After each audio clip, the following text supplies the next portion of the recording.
Well, to discuss this is our in-house data analyst, Babajide Ogunsonwo, who has been looking at figures and numbers and charts all day. Babajide, thank you so much for joining us on the News at 10.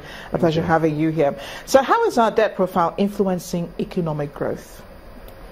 So there are several ways we could look at it, and it reminds me of what Adlai Stevenson, a former U.S. statesman, had said in 1952.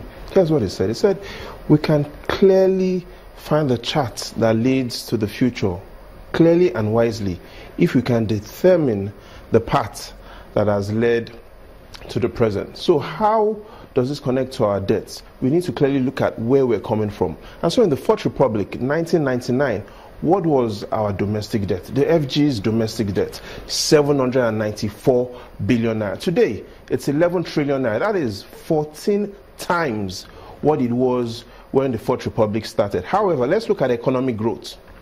The NBS says economic growth currently is 68 trillion naira, measured by constant GDP terms. Now, that is only 4 times what it was in 1999. So we can clearly see, even though economic growth has risen by, let's say, approximately 4 times, the FG's domestic debt has increased by 14 times. And that makes us look at it that there's some good news and there is some bad news. What is the bad news? Let's start with that.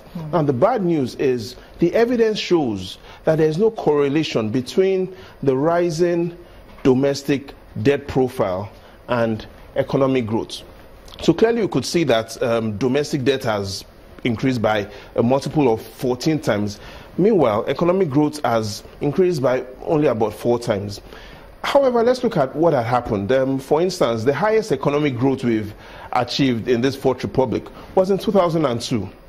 And then the economy grew by 14.6%, approximately 15%. What happened to domestic debt? It also grew by approximately 15%.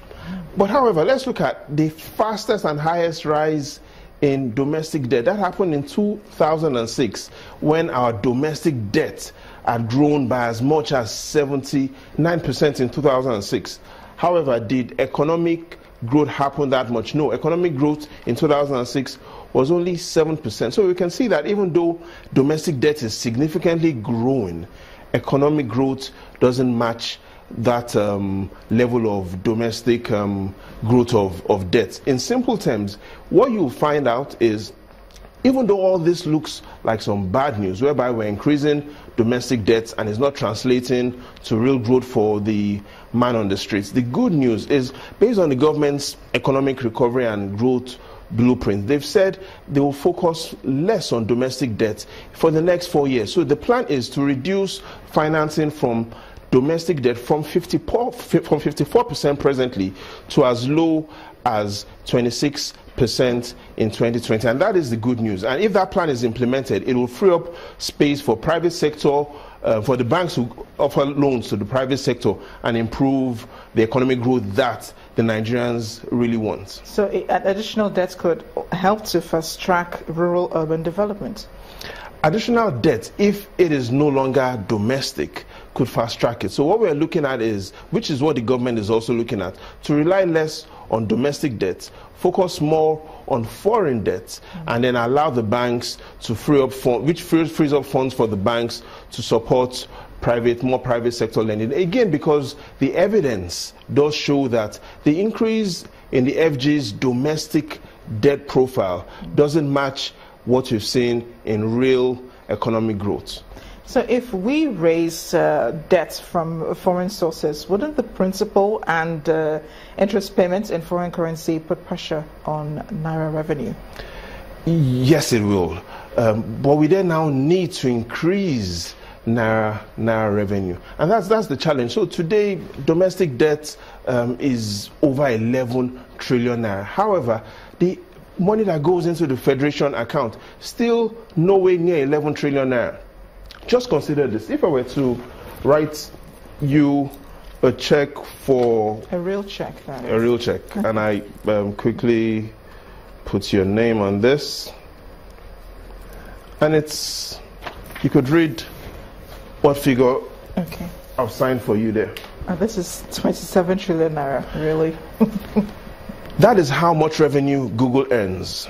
So Google today earns more revenue, 27 trillion naira, much more than the federal government. However, Google only has an employee base of less than 50,000 workers, and that's just one company earning much more than what the federal government earns. So even though, yes, foreign loans will increase the pressure on naira revenues, the concern today and our focus should be on how we ensure that we increase revenue to the federal government, not by growing linearly, but by growing exponentially.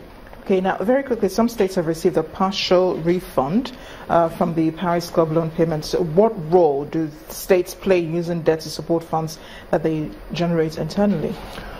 So we need to look at how much debt do the states even owe first. Now, depending on what exchange rates you want to use, let's put it at approximately 4 trillion naira. Majority of that the states owe is from domestic borrowing. The challenge today, however, is that only 6 states account for 50% of all borrowing from all the other states. So you've got Lagos, Rivers, Delta, Akwa Ibom, Cross River, and Bayelsa. These are the 6 states that account for half of all the monies that all the states owe. So what needs to happen at the state level is there's a need for them to increase internally generated revenue and create more products and more services that allows them to capture those that should be in the income tax bracket that they currently are not in. It also lets us clearly see that there's a lot of need for states to increase their revenue borrowing, their revenue potential, because once revenue does increase, it then increases the probability of them to take on more loans. And clearly we can't run this country by just focusing on these 6 states that hold half of all the debts that the states do owe. Babajide, thank you so much for joining us on the news at 10. Great to have you on. And remember to cash your 27 trillion naira check. Yeah, right.